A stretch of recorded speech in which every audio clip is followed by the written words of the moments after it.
Welcome to another installment of Retro Talk, and today I could not be more thrilled to be joined by the very talented, always well-groomed Stephen Michael Schwartz of Parachute Express. Stephen, thank you for joining me today. How are you? I'm great, Landon. Thank you. Thank you for having me be a part of this wonderful retrospect of the 90s. I love that. Absolutely. I'm gonna get you with a lot of questions today, but Sure. something I actually did not prep you for, and we're gonna get things kicked off with a few icebreakers. Hope that's okay. Is there math in this particular thing? Nope, I no just, math. okay, Nope, we're good. not gonna, no, not at all. Good. It's a All holiday. right. We're not, math's not for holidays. That's right. Um, so the first question is if you were on a road trip, obviously music encompasses a lot of what you do. What name a few things that are making it on the playlist for you? Absolutely. I'll do it by album because I have in my head, I've always had the 10, sort of like the island records. First of all, probably three of them would be Beatle albums. It would be a Revolver and a Rubber Soul and I guess Sergeant Pepper for sure. Blue by Joni Mitchell, one of my favorites. Van Morrison, Moondance. I'm an old school guy. I don't know if there's anything on the island records that I would have that is like an older than the 80s. Although there are some really great albums, they're mostly old records. And you know, I grew up with that music. Oh, I would say Pet Sounds for sure by the Beach Boys, definitely Okay, great. Yeah. inspiration. And if there was a movie you would consider to be underrated, if it can be, a movie that you maybe watch quite a bit, but you think it deserves a little bit more praise, what movie do you think that is? I think Superbad. Okay, yeah. Now that's not our 90s, I don't think. We're in the No, it doesn't 2000s, have to right? be. It doesn't have to be. So yeah, I would say I every time I turn on and see Superbad in whatever place it is, I just stop and watch. I just think I don't know that it got the kind of attention. It's just and it launched so many wonderful actors. Um, Yeah. I just love that. It's a great comedy. And then I'm a big fan of the early movies, but black and white films too. But they've all gotten their due. Right. It's a Wonderful Life, and I don't know, just anything by Capra is one of my faves Yeah. directors. Superbad's a good answer. It's funny from beginning to end. I feel like a lot of comedies are, you know, get Yeah, big in the beginning, they don't finish it out right. amazing. It's Yeah. amazing. And then the last one's on Sure. subject here. So, do you know the top stream Parachute Express song on Spotify? I would think it would either be Dr. Looney's Remedy or Shakin' It, which was the very first song we ever wrote back in 1984. Yeah, I went in with the same kind of guess. It is actually put put your finger on Oh my off gosh. off Feel the the Feel Your music. Music album, Yeah, and yeah, it's yeah. by a wide margin. Dr. Looney's I think has like 136,000 streams. This almost has 900,000 plays, just the track alone. Why? It's, That- it's a put your finger on. I mean, it's yeah. probably because it's so preschool oriented and it's Okay. simple and yeah. And we had little squeaky sounds in there. I don't know if you listened to it, but with each moment, you say put your finger on your head and then we had a sound for that and then put your finger on your knee and we had a different sound for that. So maybe, children really responded to that. We had so much fun recording. I mean, it was just, we were kids. Yeah.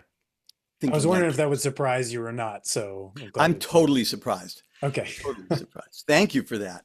Yeah, 900,000. absolutely. So Wow. now that we've broken the ice a little bit, we're gonna get to kind of understand a little bit of the background, Stephen. So Sure. you have quite a rich history in TV performance and music, obviously musical background that spans into childhood. So I think we'd love to hear some of those highlights. What were those formative years kind of like for you?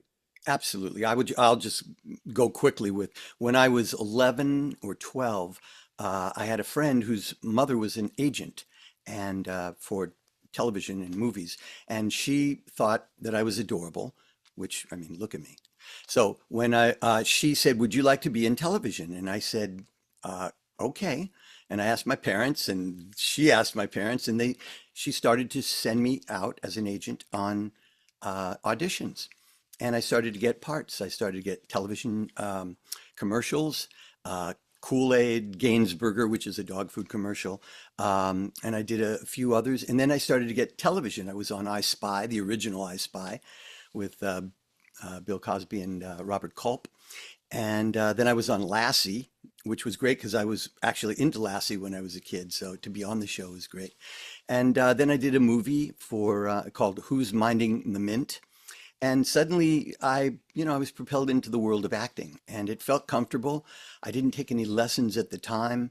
I was just reacting basically. I learned my lines, said my part, did my part, and it felt really fun and enjoyable and wasn't crazy. But music had always been a part of my life since the Beatles had come into New York for the very first time in February of 1964. That changed the trajectory of what I wanted to do in life, as it did almost all musicians that I know. And so then I started pursuing that. I started writing. In high school, I started to play clubs, the Troubadour, any hootenanny that I could sit, and it had a microphone. And it was at that time that I got seen by an A&R guy at RCA Records. And I was, let's see, I was 19 or 20. And I ended up getting a record deal with RCA. And I was Wow. really just a child, pretty much. And I walked into the recording studio with these extraordinary musicians, and they really, they honed their craft. And I had these songs that RCA Records liked, and I put my first album out, and that was amazing. Went on the road, opened the show for an artist by the name of what was his name? Gosh, I forgot already. Paul Williams. Paul Williams was a wonderful singer and had a television show. And so I opened the show for him. And so then I continued to focus on music. And that's kind of where we were. I did a television series. I think I told you when we were talking earlier. I did a television show on NBC called Please Stand By. And we did 26 episodes. And I was like this David Cassidy type guy that they were grooming as a pop artist. So anyway, I was into it. I was starting the process of moving into performing in all aspects, plus always writing songs. And that was That's my great. dream and my hope, that I would do that. So we got, that was 1980. Then I did another television series called Music Shop, which you can probably see on YouTube. And then in 1984 or 1983, I was living at next door to Donnie Becker, who turns out to be part of Parachute Express, the three of us. And that's kind of where we're at this moment. I'll tell you more about that in a second. So that was, Yeah. I ran quite a number of things for you just then. Oh no, that's an absolute perfect segue because I do want to Yeah. talk about the origins, obviously, of the group. How did you all, and you all come from different backgrounds. You can tell that in the music. So really, what kind of brought you all together as a group? So Donnie Becker was, like I said, lived next door to me, and he had opened up something called, he was very involved in education for children. He was a camp counselor and very, a song leader. And and he lived next door to me. We were taking out the trash one day, and he said, "I'm opening up uh, this new franchise, if you will, and it's called Gymboree. It started in San Francisco. His friend Joan Barnes had opened it up in San Francisco, and Donnie said, "Well, I want to open up one in Los Angeles." This was '83, I believe. And Donnie said to me, "Stephen, you're a songwriter. I'm interested in putting music together for this program." I said, right, he said, "Right now, all we have are Peter, Paul, and Mary, and we're doing Cat Stevens, and we're using music that parents know, but it would be great if we had music that was correlating to the class, this 45-minute class that you bring your child to, and it has a parachute." And so that's kind of how it happened. And I said, "I'm really interested. I'd love to try." And I only thought it was a one-off. I thought maybe I'd go in and we'd write a couple songs and record. And I had no idea what was going to eventually happen. I said to him, "I have a friend. Her name is Janice Hubbard, and Janice is an amazing songwriter, singer, and a multi-instrumentalist. She plays like 5 or 6 instruments, oboe, flute, banjo. I mean, she was the perfect person. I said, what if we brought her in and see if we could pull something together? And that's really how Parachute Express happened. We didn't have a name, of course, but at that time, but we went in and we got to look at what Donnie was doing with Gymboree and see how it worked. And I was making notes and we were talking and then we put the first album together, which was 1984, and it was called Shakin' It. And I thought that was the end of it. I thought, thanks, Donnie, neighbor, you know. And sure enough, Gymboree, who started to flourish, the company started to flourish, um, picked up on the album and said, we want more. And we were like, oh, okay. And so we started That's to good news. work on the Yeah. second album, which was Feel the Music, the album that you said had the largest Spotify song on there, Put Your Finger On. Amazing. Yeah. So that That's was great. really that was the impetus of this, this group. By the way, we were going to call ourselves, we were coming up with ideas for group names, and we said, well, what about the swing set? That sounds cute. And suddenly we realized it sounded a little bit like jazz. We were like, oh yeah, maybe we shouldn't do that. So the parachute was a really big part of Gymboree, and we thought, well, let's add parachute in there in whatever our name was, and that's where Parachute Express came out. Yeah, that I love the background because as a name, an express parachute sounds terrifying. I'm not grabbing the express. I want the slowest parachute, Stephen. I don't Exactly. want the, you know, I want the one yeah, that's been packed well and yeah, slow, not yeah. the Express. Yeah, exactly. Yeah. Funny. Now, and kind of going through the albums, you can tell, you can notice how elevated the compositions are. Um, can you speak to some of the group's like musical influences in your own? I think you kind of get like the Sergeant Pepper, you know, like Sure. of the albums, but what did that kind of look like as you guys went and composed these albums? Well, I think each of us brought something to the table for sure. Um, Donnie, of course, was in the folk world, and Pete Seeger and Malvina Reynolds and all the folk artists of that era. He really knew that environment, and he brought that plus song leading. He understood what children like and how to engage them, so that was great. Janice was a musical person. She was a trio with her sisters in New York, and so she was very knowledgeable about harmonies. Her harmonies are extraordinary when I listen back to all of our albums. And and she was an incredible songwriter in her own right. I'm a very big fan of Joni Mitchell and the 60s era quality writing that was happening during that time. And for me, I think I shared with you what I love. And I also love the flowery poetry of Donovan. I don't know if many of your viewers will know, but Donovan Leitch was one of my musical heroes back in the 60s. He embodied the psychedelic era, but in a beautiful, non-druggy way. It was very poetry oriented. And, and I always really gravitated to that. And it's very childlike. In fact, he has a double album called A Gift from a Garden, A Flower to a Garden, which is some of the most beautiful children's music that I heard back in my high school days. And I think that really got me into writing lyrics and writing songs. So I think the combination of the three of us, and we had another person, I have to mention him. His name is Rick Kuna. Rick is Donnie's brother-in-law. We recorded all of our albums at Rick's studio, and Rick was instrumental, and no pun intended, instrumental in helping us formulate our sound. He was also a writer, and he had a very good voice for low harmonies. So we would have Rick come in and sing with us as well. But very much, if George Martin is considered the fifth Beatle, I would say Rick Kuna would be considered the fourth Parachute Express member. No question about it. And he just passed away recently, so Oh, I'm sorry to hear honoring that. him. Yeah, Yeah, yeah, absolutely. It does take a group, you know, kind of to piece things together. And you had shared some images, and I wanted to talk about one of the highlights of your career.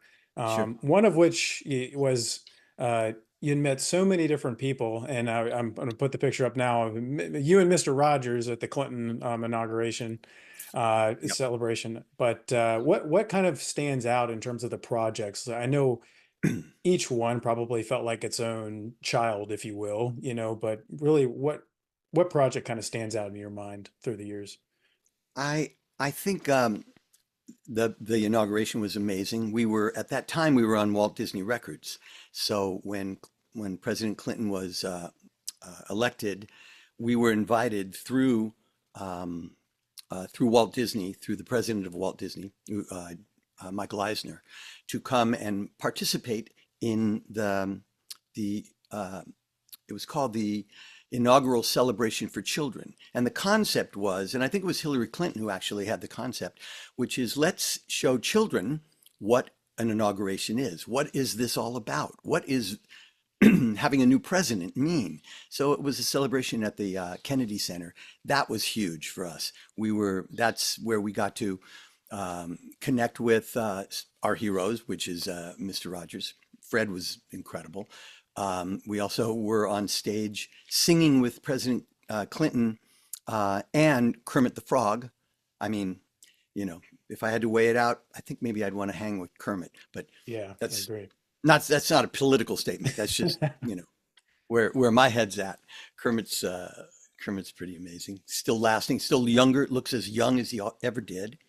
And so that was one. This is a cool story.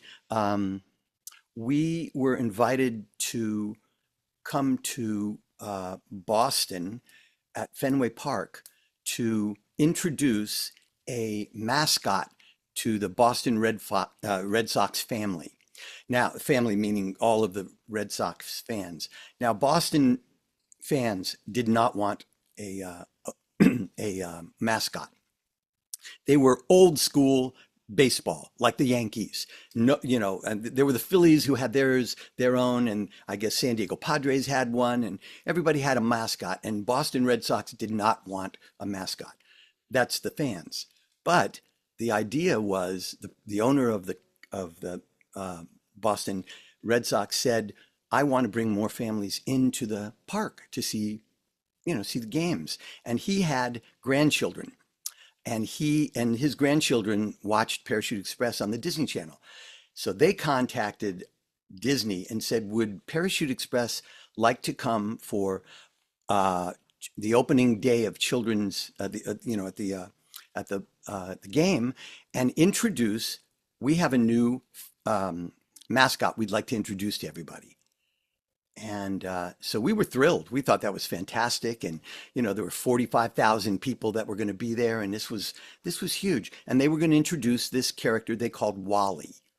Wally is this green, looks like a giant Muppet, and we talked about what we were going to do before we did it. Of course, we got there and we rehearsed, and Wally was going to break through the big green uh, it's called the Green Monster, the fence there. I don't know if you're a baseball fan, but anybody who knows the Boston Red Sox Yeah, no, knows. the Green Monster. Yeah, okay, Yeah. great. So we were told this is what's going to happen. So that was the deal. We got there. Ladies and gentlemen, Parachute Express, we came out. We did a show up on the for opening day up on the Red Sox dugout, and then we started to go into a script, which was to introduce this new character.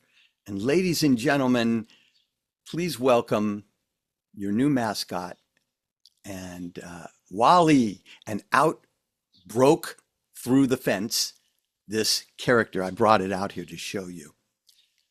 This little You're guy. kidding. No. And about 40,000 people booed us. Have you heard the news? It's the Green Monster! Alright! He looks so good in those big red shoes. Say yeah! Say yeah! Say yeah! Oh my They goodness. didn't want Wally. They didn't want Yeah. anything like this. It was like, Little did oh they my know. gosh. And there we are. We think we're doing something that everybody wanted. Certainly the owner Sure. of the Boston Red Sox wanted. And but they hated it. and then we came back in dejected, and then the game started, and then right before the seventh inning stretch, the owner came back and said, "Could you try this again? Could you go out and sing, take me out to the ball game and bring Wally with you?" And we're like, "Are you kidding me?" Yeah. So, of course, we did. And there were Oh less my booze goodness. that time, Yeah. but it was one of those things. I think we got hoodwinked. Yeah. I think he knew something was going to happen, and he didn't want to do it himself. So he thought, well, I'll let a successful children's group, Right. introduce Wally. So They that was almost needed really those they needed those live signs for applause, before just everybody knows forty what the thousand people, yeah. please. It Yeah. sounded like a locomotive was running through our heads. The boos were so scary. And anyway, that was I would call that a highlight, but you know, in I mean, my it's mind at the certainly time, phew, it yeah. wasn't it wasn't a fun thing. But we Yeah. went back there many times. We sang the national anthem two or three times there. We did it at Detroit, the Tiger Stadium. We were acknowledged at that time back in the 90s as one of the few um, musical groups that were doing, wonderful music for children. Right. And we had Gymboree as a springboard for sure.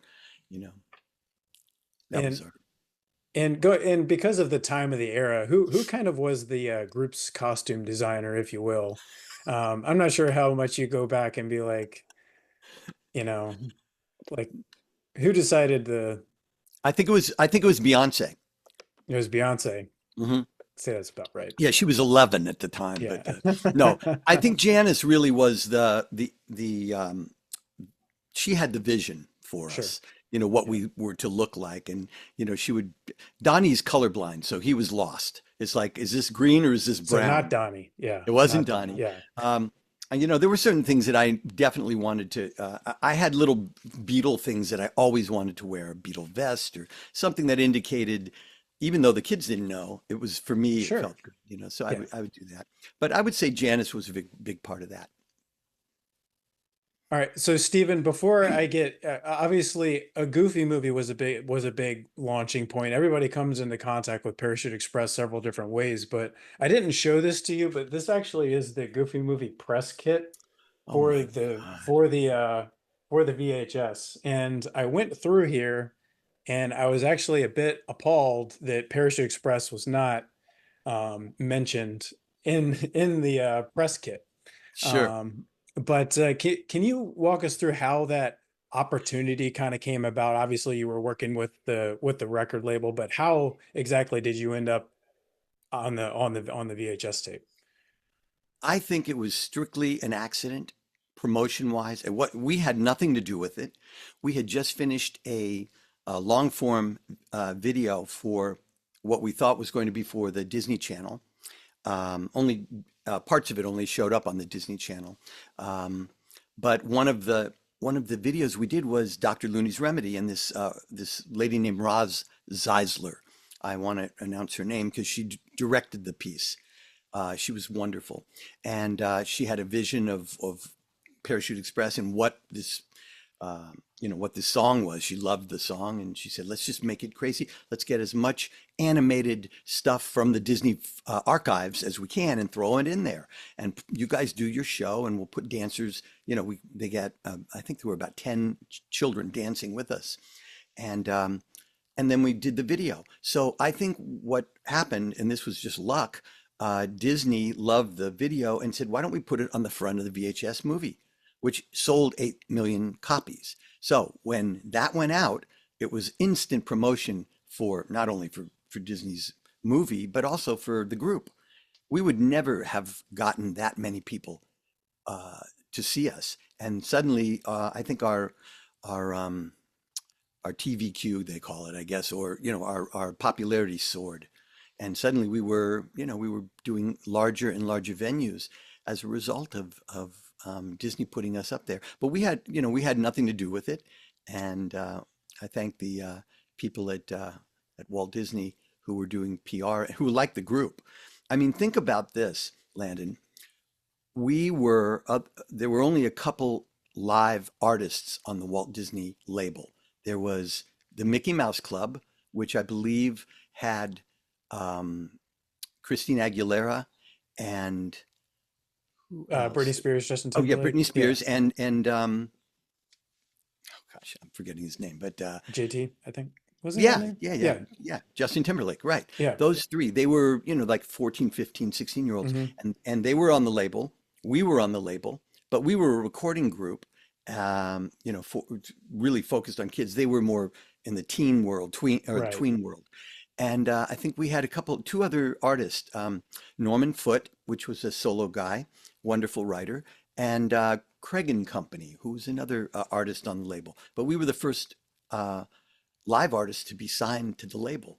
Other than that, there were soundtracks. There was The Lion King, and there Right. were That's true. movies and Jungle Book Yeah. and stuff like that. But we were a live act. So I think the people at Disney really liked the fact that we were presenting music that was very fresh and clean, and so they wanted to promote us as best they could.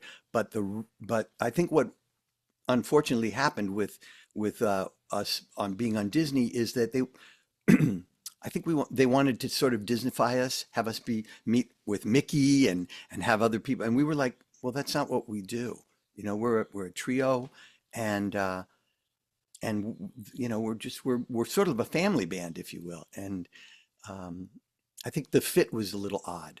Yeah. It would be like putting a square peg in a Yeah, round hole. sure. Right. Yeah, Didn't fit the aesthetic. And yeah, it yeah. kind of was a precursor to what they started to do later, Later, which was build exactly. things into how they kind of wanted them. So that's interesting. Right, right. It's funny you did bring up the graphics because the graphics for that video were the song is much more higher BPM than some of the others on the album. It's a much Sure. more flashy. Yep. So do you know what other kind of production influences kind of went into that? I know you mentioned the archival, but um, I know it won a technical award for its at that time for graphic design and interacting with old school animation and if you look at it now, it looks like it's jumping really fast, but yeah, it that is was fast. visual. Yeah, but that was how people were looking at things back then. It was Mhm. very visual. They wanted children's attention to go like this, and it felt like that. When I look at it now, it's a little, maybe it's my age, I don't know, but it's just a little, hey, slow down a little bit, especially for young children. It's like, that's the genius of Fred Rogers, I think. Fred had a pacing that was the heart, almost like the heartbeat of a child. It wasn't like a hummingbird heartbeat. Fred knew how to engage with Slow, yeah. people, with children, very slow and methodical, and got his message across. And I love that. And I think Dr. Looney's Remedy had a little more of the phoneticness of it. I loved it to perform it on stage with the band. That was fantastic, and seeing all the children jumping up, and it was a fun dance piece. So I'm not negating the success of it at all, but put your finger on, very slow. Put your finger on. You know what I mean? Yeah, Versus Dr. it's a good Looney's. point. Right. Yeah. And it has taken like an explosive exponential like through the years a Goofy movie and everything to do with it. Have you taken time to consider how like what the feeling of how much your movie, including myself, that it's become a part of all these kids, childhood and piece of the culture? It's interesting. When you called me to do this, that was the first time in a long time that I thought, wow, the impact of the music that we made back then really did resonate with people who are still kind of thinking about it. And I appreciate you bringing it to the attention with your YouTube channel. That's really great. I think we were so busy moving forward with our work and the recording. So the only other time I thought of it was when I would have my son, who is Zachary, who's 31 now. But when he went to college, he wore a Parachute Express hat that he got at one of our concerts when he was younger, but it still fit him. And he was walking through campus, and people were running up to him, going, "Where did you get that hat?" I'm a huge Parachute Express fan. When I was little, I used to, so, and he would tell me about that. And suddenly it occurred to me just how far reaching our music was. And does that kind of answer your question a little bit? It does, and where you have until I drop the video to get me the link for the Parachute Express hat, so we're able to put it down here, so everybody can get their Parachute Express hat. Oh So yeah, I got it for you right here, right here. yeah, Here's the hat for you. No. and I think children's entertainment, I spent some time interviewing people, but it has changed drastically since the 90s. How how much do you think, or what are your kind of insights as somebody that, between child entertainment from the time you were doing it to what it is today?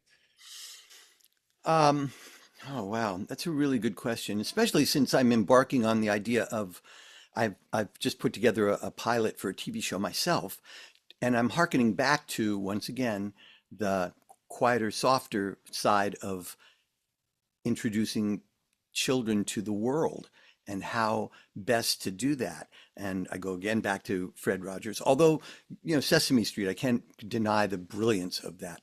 Yeah, or Blues Clues kind of was Blue's that Clues too. too, Yeah, also, yeah, right. yeah. Just incredible. Doesn't necessarily have to be quick cuts and loud music and stuff like that. It can be a different vibe, and especially for preschool. That's the age that with Jamboree, from age 1 to age 6, basically. That was it. We kind of lost them at age 7, 8, 9. Then they got into Nirvana, but um, so uh, you know, I I think my experience of children's music and entertainment today is that I don't know that I could sit and watch a children's show today with my child or grandchild and be engrossed in it. I think back then, 25 years ago, I could sit and really enjoy watching a show with a little child and feel like I'm being entertained. I don't know if that's, I mean, I haven't really fully focused on what's out there. I know there's, you know, I can't even say the names, but Coco Melon, is that one of them? Yeah, It's an Coco animated, Melon, yeah, Coco Bluey, Melon, those and type. Yeah. yeah, and they've got some, interesting animation. It's a little computer graphic like for me, Hmm. and almost cookie cutter. And I apologize if there's anybody out there who adores Coco Melon, and they're hugely popular. So to be disparaging about that, they clearly have their finger on the pulse of what children Sure. Yeah. today like. But and again, it may just be my sensibilities about where children are at and where they were at when I was a dad, with a 1 or 2 year old, and where I was with Parachute Express and how we were creating stuff for them, for that age group. Well, I'd certainly say you definitely have the resume, and I do kind of want to lead into that and what Sure. maybe some of the listeners can maybe look forward to. What is, what's the future for Stephen Michael Schwartz? Also, um, new music. How can fans get in touch with get in touch with what's coming? Sure, absolutely. First of all, I Parachute Express retired. Oh, when was it? Our last album was 2006, I think. We did some concerts, um, and we did some concerts in China because China and Korea actually started connecting with Gymboree, and then China bought Gymboree. So suddenly they had 500 Gymboree sites in China, all over Okay. China, and they invited Parachute Express to come, and we played some shows there. And then when we retired, when Donnie and Janice retired from performing, I asked them. I said, "Do you mind if I keep going? I'll just keep the ball rolling. Give me the mantle. I'll just run with it." And I've been uh, touring China for the last 10 years, up until 2019. That was my last tour. And the pandemic, of course, hit in 2020, and that was the end of that. I'm hoping it'll come back. But anyway, I toured over 100 cities in China, doing all the Parachute Express stuff that the Chinese children love. including Put Your Finger On. And and and then I recorded four of my own solo albums, and I would do a lot of that music as well. Being very aware that the Chinese parents wanted to have their children learn English. That was a key. So the music that I was writing, I wanted it to be not simple, but easy enough for a child to join and sing with me. So that was great, and it was very popular, and I'm thrilled that I was able to do that. So now the pandemic hits, and I'm trying to figure out what to do. I'm not touring. We can't tour. I can't tour. And so I put together, along with my son Zachary, a pilot for a TV show called Ditto Kiddo. And in essence, what it is, it's me doing what I do, and a little puppet who basically looks very similar to me. It's curly hair and all that. And he's sort of like my grandson. I don't think I ever said that's here's my grandson, but we kind of relate that way. And it's really just me going through what life is like as a grown up, and what this young boy, this young puppet, is going through. In the first episode, he's losing a tooth and he's freaked out about it, and and it has all the music that I love, that I write. And so that's something that I'm working on, or that I've shot, and we'll try and find a home for it. We'll see. Great, love it. Well, Yeah, is there any music that you're able to sample for us today? sure. I got one Would love for that. you. I was thinking about this, since it was. You tell me if you can hear my guitar, okay? By the way, Perfect. Oh, this love is my that. R2D2. This is the thing my wife Yeah. said, "Why are you buying another guitar? You have 15 guitars." I said to her, It's "Look not, at this this is guitar. different. Yeah. Come Yeah. on. Yeah. This is my jam, if you will." So Beautiful. anyway, I thought about singing this song for you. Can you hear me okay? My Yeah, guitar? perfect. Yep. Okay. So, what year was it? It might have correlated into the 90s. I was invited while I was with Parachute Express. There was a gentleman, his name is David Mitchell. He created a show called JJ the Jet Plane. And he loved Parachute Express. He called me up and he said, "Would you be willing to write some music for the show?" And I said, "Absolutely." He said, "Would you be willing to write a theme song?" And I said, "Absolutely." So I'm going to play you the theme song. Maybe your audience will remember. The sun is rising high up over Terrytown. Friends taking off and friends touching down. And that's when you find that one of a kind JJ. JJ, the jet plane, that's me. There's never been another little guy like this. So much in love with the sky like this. So buckle up tight, it's a magical flight with JJ. JJ, JJ, the jet plane, that's me. Amazing. Amazing. Thank you. Yeah, so that was a popular show on PBS for I think 3 years. Love it. Awesome. Well, any other parting remarks, Stephen? I know I've peppered you with a bunch of questions. You've given us your background, and I just want to say, on behalf of a generation that's enjoyed your music, thank you for giving your background today. It's and how you continue to work, gosh, Thanks, Lynn. you really have to Cheers. love it, and there really is love. So appreciate that. Yeah, I really do, and I just want to thank you for putting a spotlight on the work that was done in the 90s, and that still generates happiness for people and joy. So thanks. It's very true. All right, Stephen, thank you so much. Okay, man. Thanks. Bye.